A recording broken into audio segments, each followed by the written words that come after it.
They took me into the school, introduced me, and I looked around, and the first thing I looked was at the staff room, and I said, this couldn't be the same. Tablecloths I left in the 1980s that I bought for the school were still on the table. And I said, you have not changed, you have not moved, nothing has happened. I looked at the doors, I looked at the infrastructure. The school was built for 780, and it now had close on 1,300 kids. Yeah. But what happened at that school, totally dysfunctional, was the leadership gone wrong. So these were the issues that the school were facing: team building, nothing, demotivation at its level best, and depression among the staff. It was disastrous, let alone them becoming a prioritized school. And sad to say, I think they were the only ex-House of Delegates school, ex-House of Delegates school on a prioritized list. And for me, that was sad, because I was in that school and I knew what levels we had reached in those years. So I walked in, and for the entire December, we took on the pavement. We wanted to bring the children to a new environment, but we had to turn the doors around, put the handles on the other side, and then paint the doors, because everything was disastrous. And the children came back to a nice-looking school, a blue school. Their uniforms were changed, but the infrastructure was quite bad. After getting the school painted, the children coming into school, I walked into the staff room and I said, curriculum at its lowest. And I realized, and I did stats of the school, how many unemployed, how many single parents, how many not having uniforms, and all of that. And I realized that of the 1,300, almost 700 and more were indigent. In every class you have 20 unemployed parents. You have 17 from single homes, 5 orphans, 16 needing shoes to wear. The parent would give you an application form and they'll ask, can you provide the uniform as well? And the school had, I brought in partnerships, and I said, let me go and see who's going to join me. And I found a doctor, I found a teacher, I found a lecturer from, a professor from JCE. I found St. Mary's, Chester Brown. I brought in different people, and I said, let's, Dr. Haywood. And I said, can you come in and have a conference with me? I organized my own conference in the library.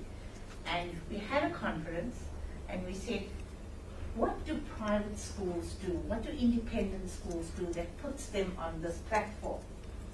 What do public schools do or get that puts them at another level? And where am I? Where's Actonville Primary? So I went into this debate, but before I did that, I put my children on show. I tried to show them that my children are as normal as every other school. The only thing was that the children are coming from a background. They're coming, we needed them to come from a place where they are to a home and a heart. And my school had to take on this, a home and a heart for the kids. And this is where we went. I said, the only way I could do this was through my values education. I had to build character. And where we've gone in our values education, the Prince of Monaco this year melted his heart to my kids at my school. And that really has taken us on a different platform. And that for this year has motivated the teachers to such a great extent to think that we were the school that was down, down, down. We are still being looked down upon. In the area we are. You only have to come in to feel the heart of the school. You have to walk in through the gates, and then you know where you get. And I sat with this team and we said, where are we taking Actonville Primary? I can't do this alone. And my time is short. I'm in my 50s. I'm not staying here forever. So I'm giving myself a 5-year plan, and in that 5 years, curriculum must go up, infrastructure must go up, maths and literacy, your maths. And from that, the partnerships I created, I realized that I'm going to go through a revolution through partnerships. And I went out and I had a sponsorship evening where my teachers could call in community people together with these people that I had the meeting with. And we said, these are our needs. This is what we need. We need to build curriculum. We need I'm not asking for money. I have not asked for money into my school account till now.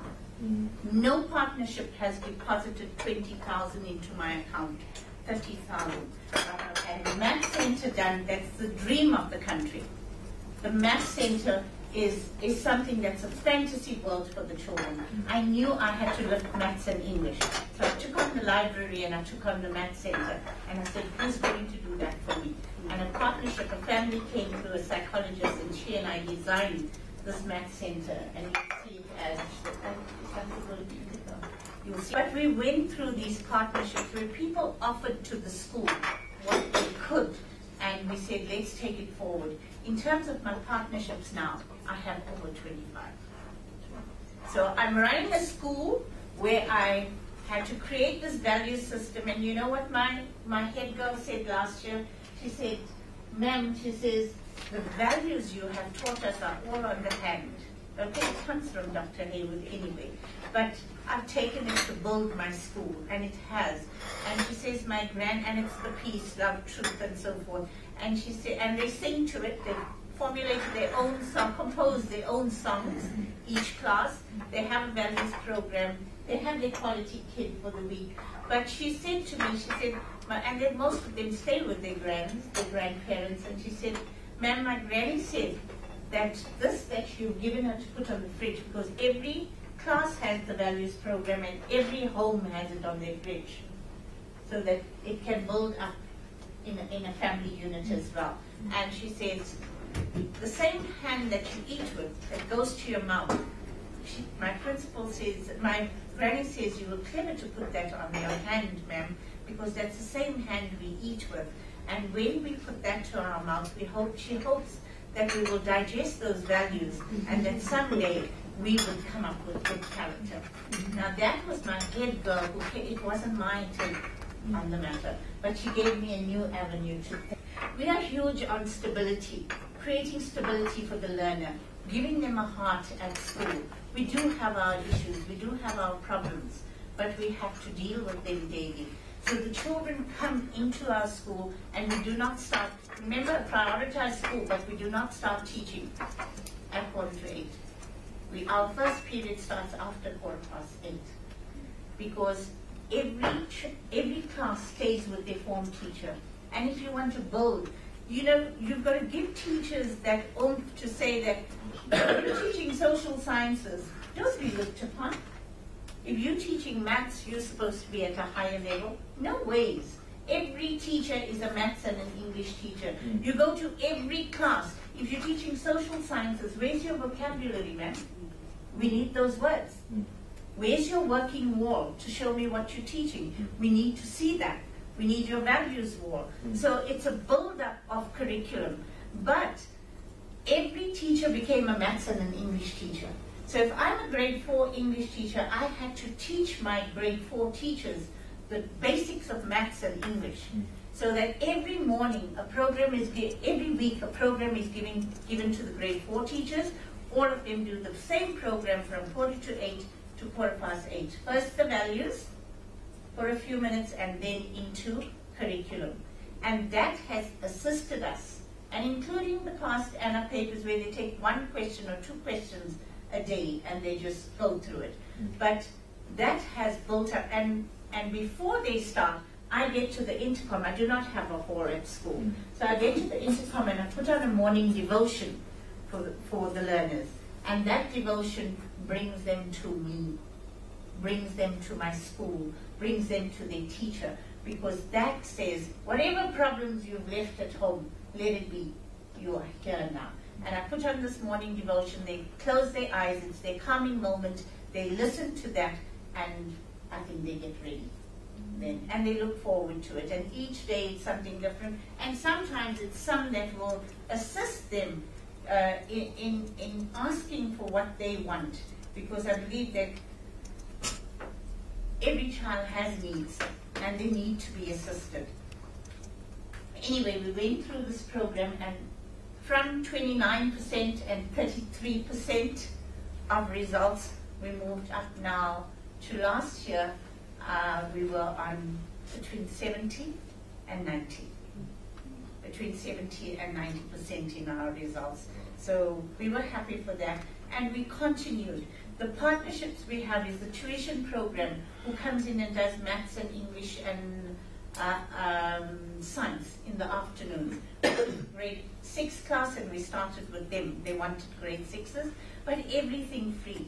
A cycling partner. This is my parent training, where we train parents on the maths issues that the children find difficulty with, because the parents need to help them. So we have manuals for the parents. That's the teacher teaching the parents on any evening, and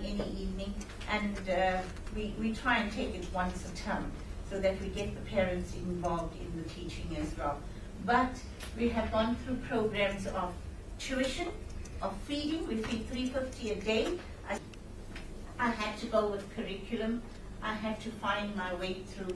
I can't afford a study program, so I formulated my own study program for the kids, and we had I trained the teachers, we put them onto that. I created modules on school credo, on professional SACE code so I had the job descriptions, all of that, my values education model, my administration module support, and I worked on that, and then I went on to something to build the whole community into my focus, a community heart and soul, where once a year I try and get the community in, and we have therapists in every room for them, and that's coming up in September. If any of you would like to join us, come in and be part of the program. So these are the modules I've created, and parent tuition program, my own literacy and numeracy strategy. Besides the teachers having their own, I run my own front office as well, so that I have competitions where I can give them little cubes for their timetables and things to spur them on. And this is the way I've gone. I want to just read something to you that one of the children wrote last week. Clearly, this is from one of the children. Clearly, you have chosen to sow hard work. We at Actonville Primary School will nurture that seed. We will throw compost of love on it. We will water it with knowledge and till with commitment. At the end of your learning, you will pick the fruit of success. Welcome to Actonville Primary School, your partner to a brighter future.